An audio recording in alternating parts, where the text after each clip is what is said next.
Hi creative friends, this is Soraya and thank you so much for being here. So I'm back on this intuitive painting spread and I'm going to be working on it, but I'm also going to share what I learned from working in this way.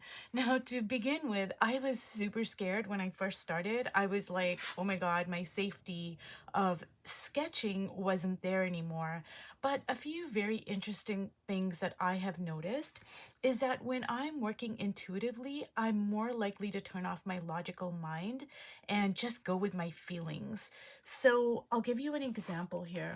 I added this piece of collage over here, even though it didn't go with the hair because the whole hair had all these like dots on it that I just used my finger to make these dots. And then I stuck this piece of collage over top of it.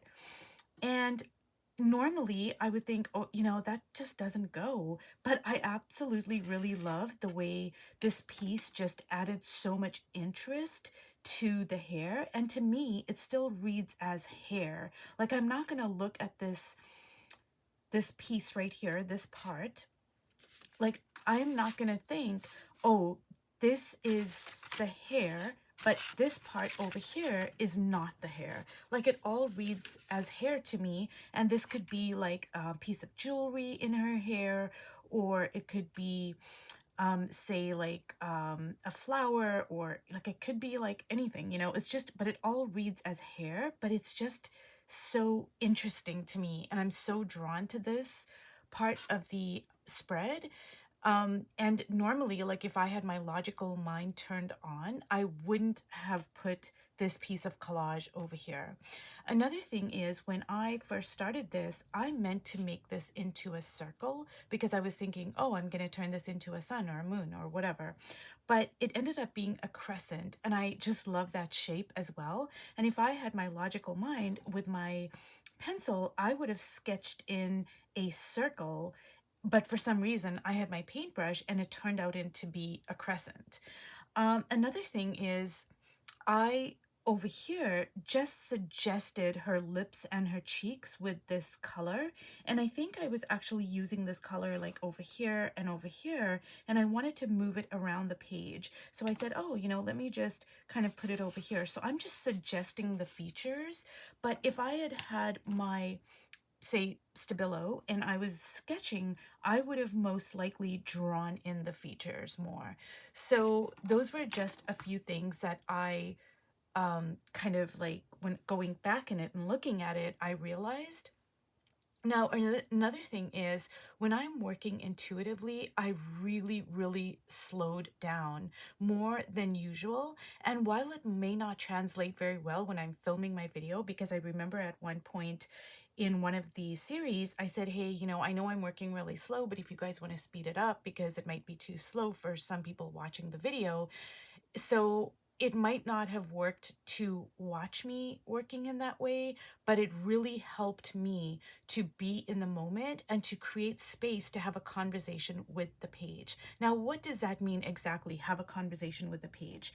So while I'm working on the spread a little bit, I am going to be talking about what exactly that means to me and how I even came upon that whole concept. So we were in Oaxaca and it was our first night, or I don't remember, but we used to have all these meetings and talk about different things. And I was with artist Connie Solera, and she talked about a studio log, which I am still going to make a video about.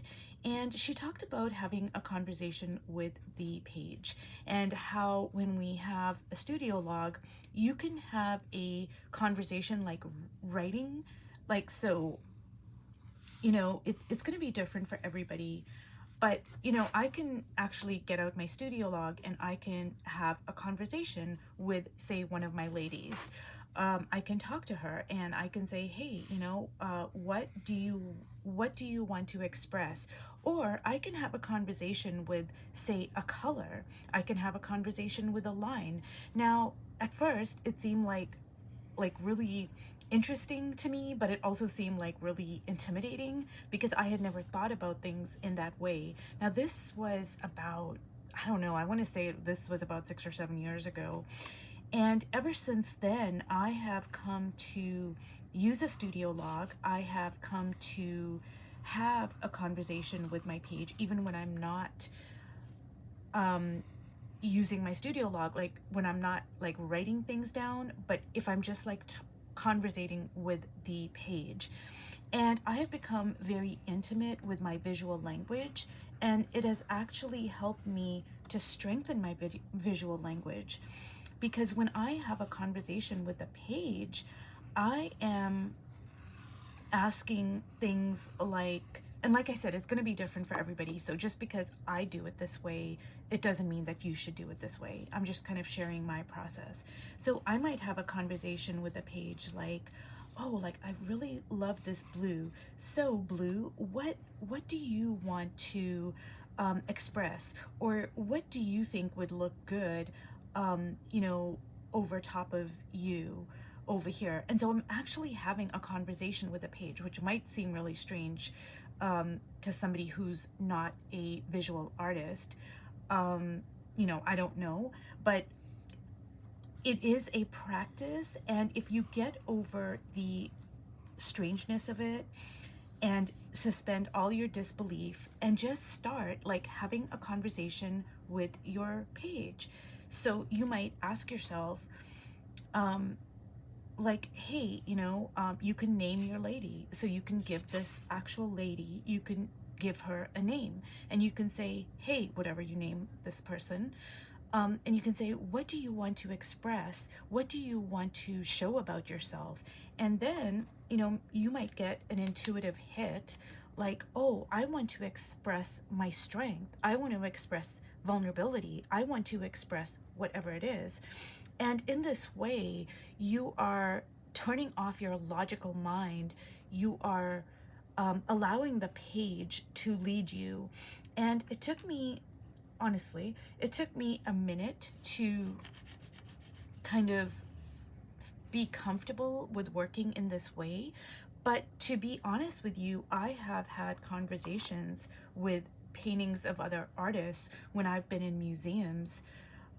Like, just say if I'm standing in front of a Van Gogh or a Picasso, or, you know, any number of one of my favorite artists, I have, before Connie even mentioned this, I have had conversations in my mind with a painting, because I have felt the energy of that artist so much through their art, that I have had conversations with the painting in my mind, of course. I haven't been standing there in the museum out loud talking to the painting, but, you know, I have asked the painting, like, hey, show me, you know, show me what you want to show me, like, lead me. I have had conversations. So in a way, it was something that I had done before, but I hadn't thought to do it to my own art, if that makes sense. I promise you that once you start working in this way, it is really going to change things for you in so many ways, because it's going to strengthen your visual language. It's going to allow you to lead more with your intuition, with your emotions, with your gut. And what that means in a very real sense, in a practical sense, is, so just say that I had learned, up to now, I had learned that, say, you know, these two colors don't go together. Like, I can't mix, you know, color one and color two. I can't put them in the same painting. I can't put them side by side. It's just hideous. It's garish. It's unsophisticated. It's just crazy, you know? So when we work intuitively, we don't think in those ways, because now what we're doing is we're opening up our intuitive self, our sense of dreams, symbolism, imagery, emotion, imagination.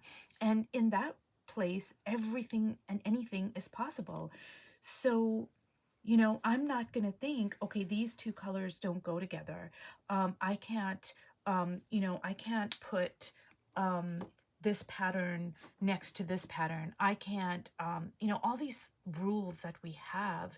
Now we're not working from that space, and now we're working from the space of, hey, you know what? Anything is possible.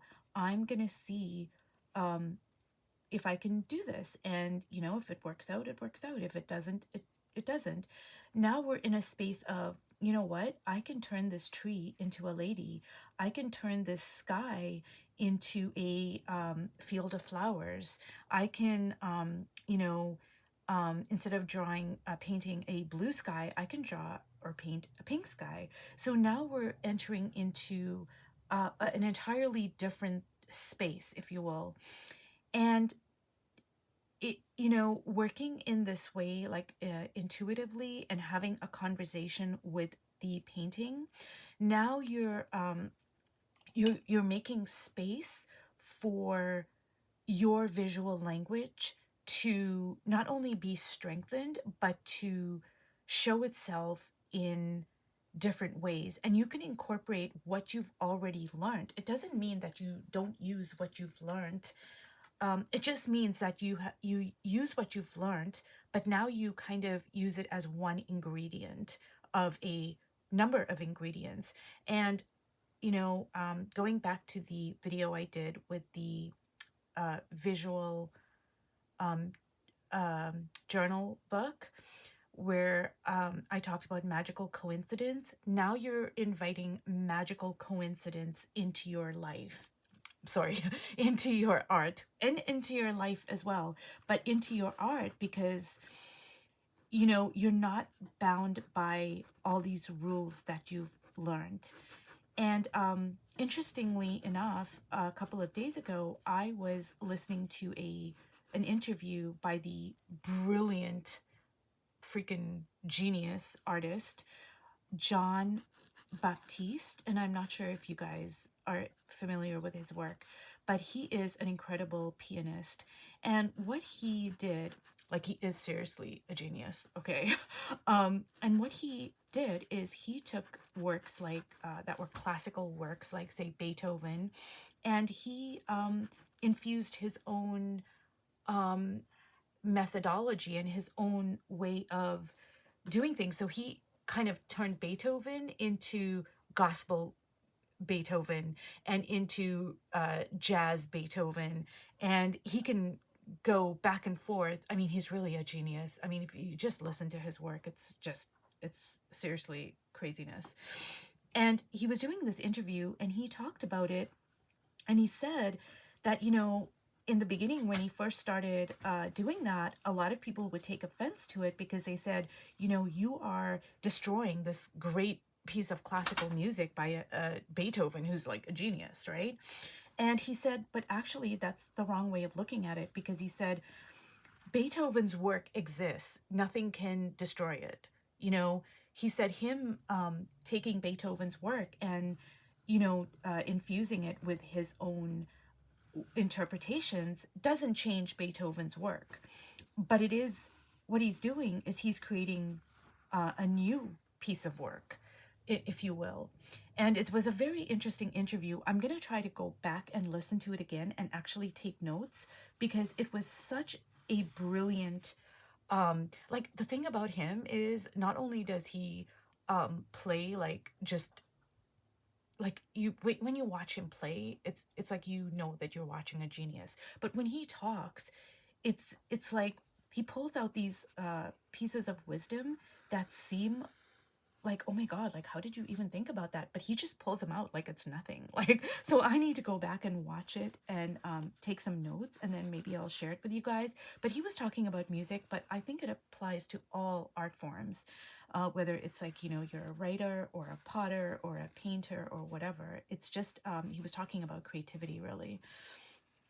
But anyways, I'm sorry I got off on a tangent there. But anyways, so yeah, so I have learned so much from working like this, and actually it has given me a lot of courage to continue working like this. So I think I'm going to do a lot more spreads where I don't use my pencil to sketch in, and I just kind of dive right in. I think I'm going to do more of that. So anyways, if you watched all the way to the end, thank you so much, and I will see you in my next video. Bye.